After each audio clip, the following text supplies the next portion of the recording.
ಹೆಸರು ಕಾಳಿನ ದೋಸೆ ಮಾಡ್ಕೊಳ್ಳೋಣ ಅಂತ ಹೇಳ್ಬಿಟ್ಟು ಹೆಸರು ಕಾಳನ್ನ ನೆನೆ ಹಾಕಿ ಮೊಳಕೆ ಕೂಡ ಬರ್ಸ್ಕೊಂಡಿದ್ದೆ. ಸೊ ಅದ್ರ ಜೊತೆಗೆ ಸ್ವಲ್ಪ ಅಕ್ಕಿನೂ ಕೂಡ ನೆನೆ ಹಾಕಿದ್ದೆ. ಹಾಗೆ ಕೂಡ ಮಾಡ್ಕೋಬೋದು, ಬರೀ ಹೆಸರು ಕಾಳಲ್ಲೇ ಗ್ರೈಂಡ್ ಮಾಡಿ ಇನ್ಸ್ಟೆಂಟಾಗಿ ದೋಸೆ ಥರ ಮಾಡ್ಕೋಬೋದು. ಬಟ್ ನಂಗೆ ಹಾಗೆ ತಿನ್ನೋದಕ್ಕಿಂತ ಸ್ವಲ್ಪ ಅಕ್ಕಿ ಜೊತೆ ಮಿಕ್ಸ್ ಮಾಡ್ಕೊಂಡು ತಿಂದರೆ ಸೊ ಇಷ್ಟ ಆಗುತ್ತೆ ಅಂತ ಹೇಳ್ಬಿಟ್ಟು ಅಕ್ಕಿನೂ ನೆನೆ ಹಾಕ್ಕೊಂಡಿದ್ದೆ. ಸೊ ಹೆಸರು ಕಾಳು ಅಕ್ಕಿ ಎರಡನ್ನೂ ಮಿಕ್ಸ್ ಮಾಡಿಕೊಂಡು ಗ್ರೈಂಡ್ ಮಾಡಿಕೊಂಡು ಹಾಗೆ ದೋಸೆ ಹಾಕೋಬೋದು. ಇದನ್ನ ಇಟ್ಕೊಂಡು ಫರ್ಮೆಂಟೇಷನ್ ಮಾಡೋ ಅವಶ್ಯಕತೆ ಇಲ್ಲ. ಸೊ ಇದನ್ನ ಹೆಸರು ಕಾಳು ಮೊಳಕೆ ಬರ್ದೇನು ಕೂಡ ಹೆಸರು ಕಾಳನ್ನ ನೆನೆ ಹಾಕಿ ಮಾಡ್ಕೋಬಹುದು. ಸೊ ಇವತ್ತು ಸ್ಯಾಟರ್ಡೆ. ಇವತ್ತು ಏನಾಗಿತ್ತು ಅಂತಂದ್ರೆ ಮಂಡ್ಯದಲ್ಲಿ ಬೆಳಿಗ್ಗೆಯಿಂದ ಕರೆಂಟ್ ಇಲ್ಲ. ಸೊ ಹಿಂದಿನ ದಿನನೇ ನ್ಯೂಸ್ ಅಲ್ಲೂ ಕೂಡ ಹೇಳಿದ್ರಂತೆ, ಪೇಪರ್ ಅಲ್ಲೂ ಹೇಳಿದರೆ, ನನಗೆ ಗೊತ್ತೇ ಇಲ್ಲ ಈ ವಿಷಯ. ಸೊ ಇವತ್ತು ದೋಸೆ ಮಾಡ್ಕೊಳ್ಳೋಣ ಮತ್ತೆ ಚಿಕನ್ ಸಾಂಬಾರ್ಗೆ ಎಲ್ಲ ಮಸಾಲೆ ಕೂಡ ಜಾರ್ಗೆಲ್ಲ ಹಾಕಿ ರೆಡಿ ಮಾಡ್ಕೊಂಡಿದ್ದೆ.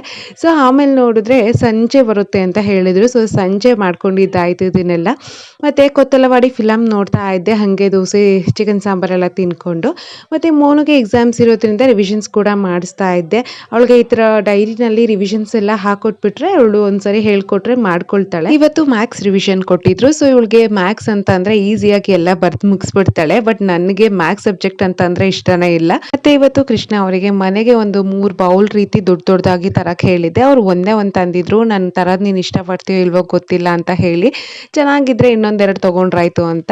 ಸೊ ಮದ್ವೆ ಆದ್ಮೇಲೆ ಹೇಗಾಗಿದೆ ಅಂತ ಅಂದ್ರೆ ಈ ತರ ಮನೆಗೊಂದು ಪಾತ್ರೆ ತಗೊಳ್ಳೋದು ಇಷ್ಟೊಂದು ಖುಷಿ ಕೊಡುತ್ತೆ ಅಂತ ಗೊತ್ತಿರ್ಲಿಲ್ಲ. ಮದ್ವೆಗಿಂತ ಮುಂಚೆ ಇದ್ರಲ್ಲೆಲ್ಲ ಇಂಟ್ರೆಸ್ಟ್ ಇರ್ತಿರ್ಲಿಲ್ಲ. ಸೊ ಅದ್ರಲ್ಲೂ ಇದರಲ್ಲಿ ನಯನಾ ಕೃಷ್ಣ ಅಂತ ಹೆಸರು ಕೂಡ ಪಡಿಸಿದ್ರು. ಅದಿನ್ನ ಖುಷಿ ಆಯ್ತು. So yeah that's it for this